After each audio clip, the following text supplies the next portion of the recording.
Hello guys, so welcome to KO Tutorials. So here I am coming up with a new tutorial on 3D modeling, texturing and lighting an interior in 3dsMax. So let's get started. So let's go into file, view image file. Let's open up a reference over here. So I'll just go over here, I'll just take up a reference and I'll just open up a reference over here and we are going to model this. So let's get started. Now very first of all, let's go over here and as usual let's create a plane over here. So whenever you're going to start up, make sure you're creating a plane. Let's go to the top view and go into AEC extended and let's take a wall over here. So I'll just take a wall.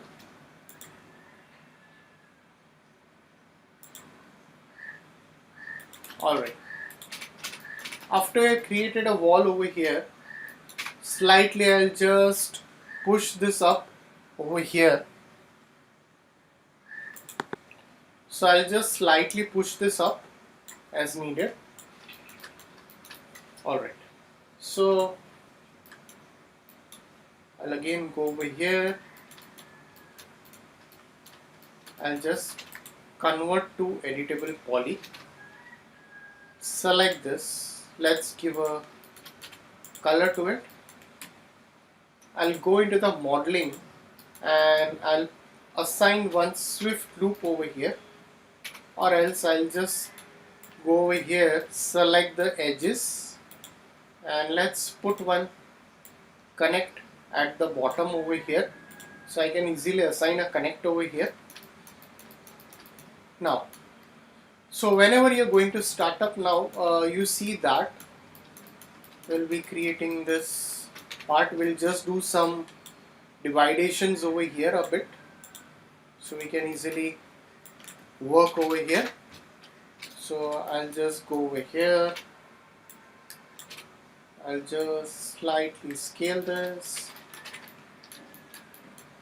convert to editable poly, and let's again take one more swift loop. Alright. So we can assign a bit of swift loop over here. Slightly, if you want, I can just push this down. We can go over here, shuffle this a bit up, not much. Again select this and let's give one connect over here.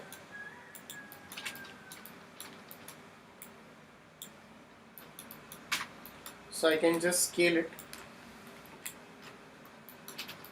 make it straight,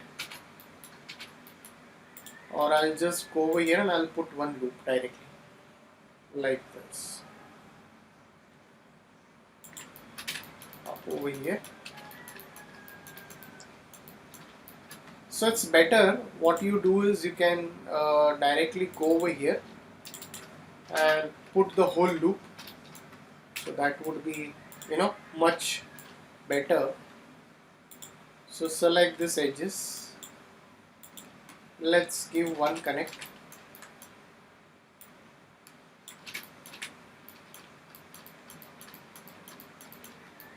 and give one connect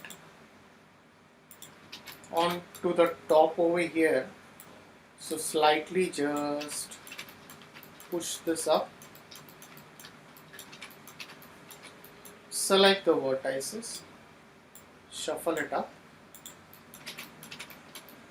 So let's just save the file.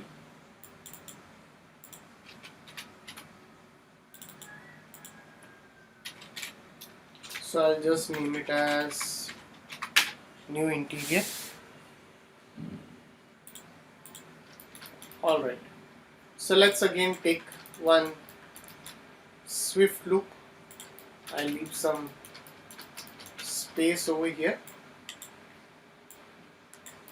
And now what I'll be doing over here is like, I have some curtain stuff over here. How you can create it is like, you can create the curtain stuff.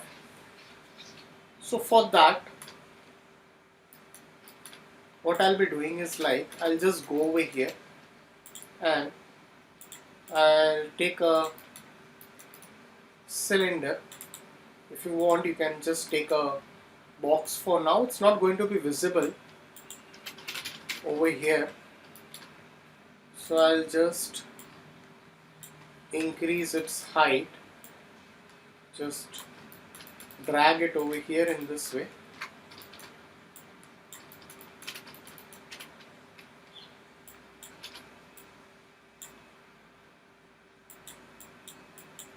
Alright.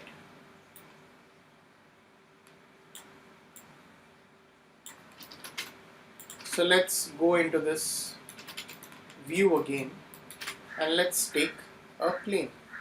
So I'll just take a plane over here.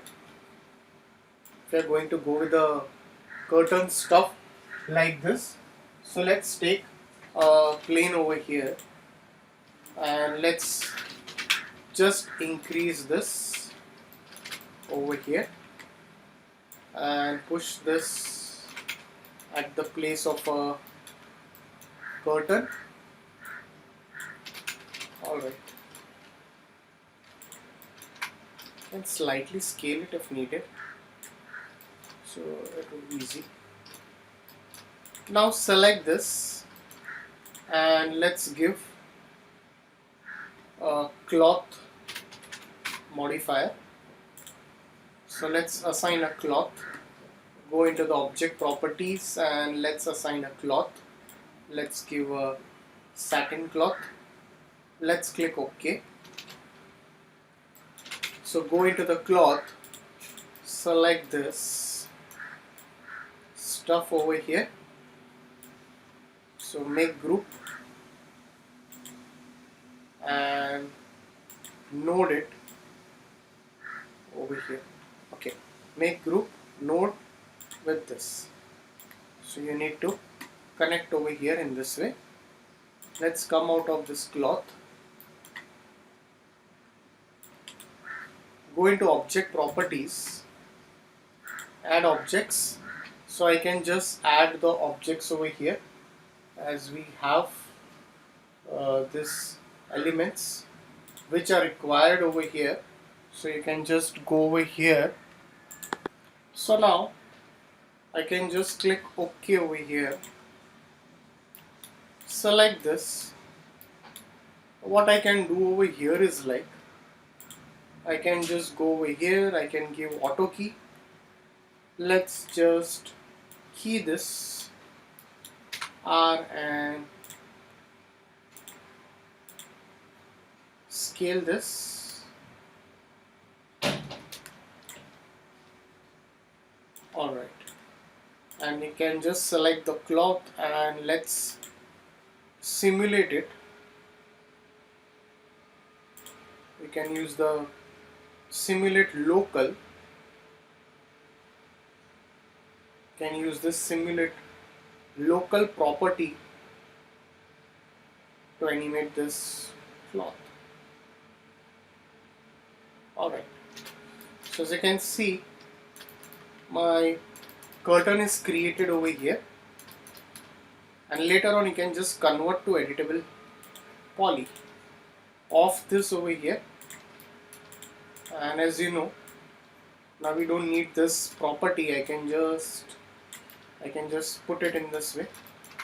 Okay, you can scale it later. If anything is rest is needed, we'll put it over here accordingly. I'll just delete this stuff. So again I'll go over here. So how we can just create this curtain. If you need anything more required, you can do that.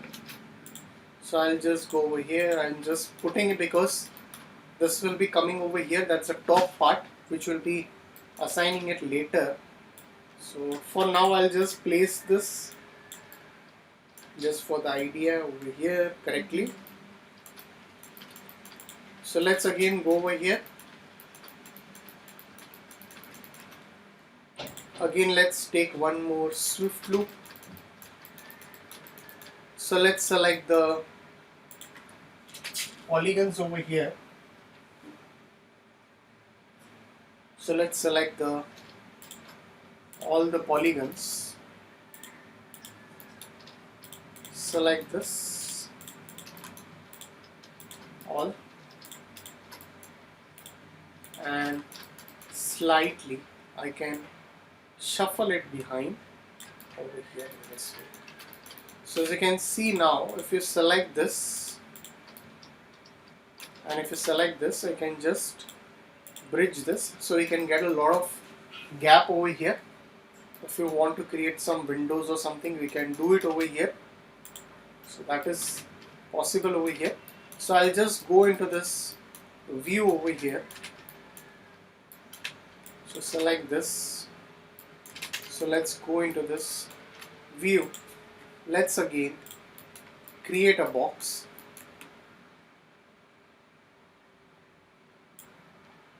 Again,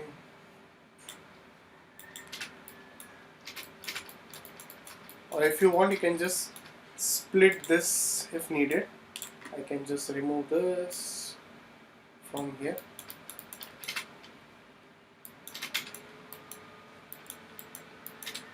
So convert to poly. Select this, make it as half over here. So we can just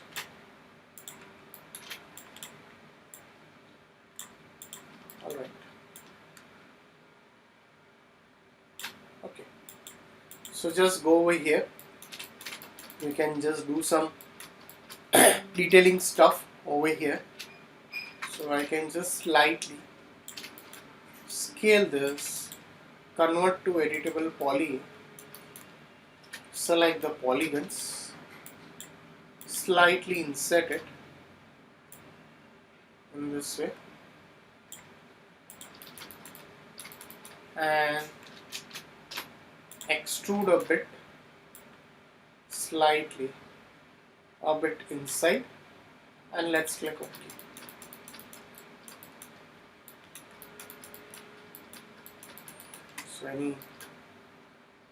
So we don't have much reference over here, although this is not going to be visible in the camera fully. So we need to assign that in that way only. So I can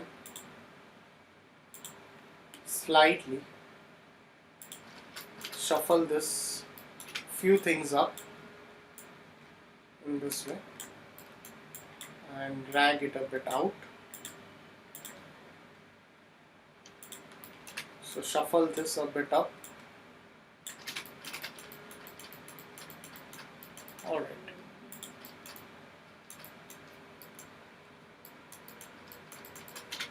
So select this and push it out.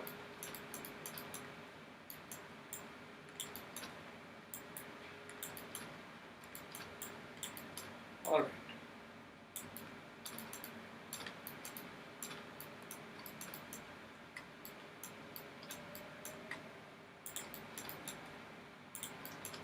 So this is like shuffle it at the right place.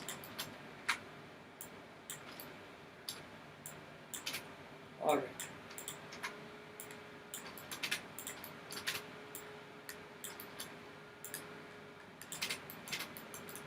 Drag it over here, push it up.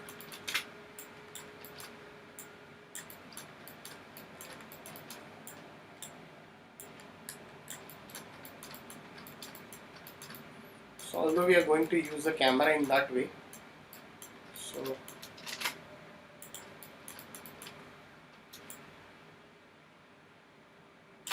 alright. So guys, if any doubts, please put it in the comment section over here. So please like and subscribe my YouTube channel. So we'll continue the rest of the part in the coming tutorial. So thanks for watching this tutorial.